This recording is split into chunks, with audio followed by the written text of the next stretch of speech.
Hi, it's me again with Corel Tips and Tricks, and somebody watched my video on blend to a path and they said, why don't you make the path the same color as the background and it won't show up.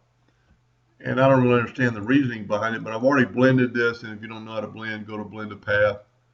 And I'm going to click on new path and then go along and click blend along full path and hit apply. Now we can select it all. We can left click, no line. It's invisible. It won't engrave. It probably won't print. Let's put it to the yellow box in the background. You can't see it. It's transparent, but the path is still there. So theoretically, you could use it again. And I thought I'd just add this.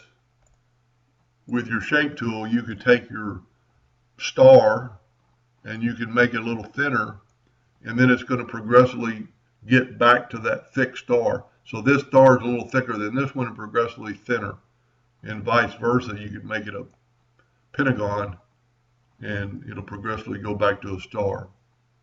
So that's text to path with an invisible path, I guess, because you could theoretically use it later. Let's try selecting it all and putting a red background. And there's an old path I had earlier.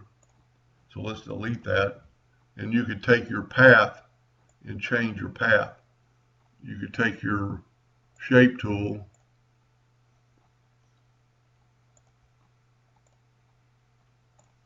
click on that path,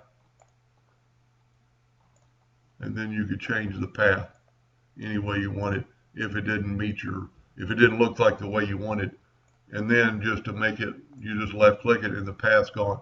Now it actually did put an outline around the stars, so select all the stars and then you won't have an outline around them. So that's text to path without a path, I guess. Hope that helped a little bit. Thank you for watching.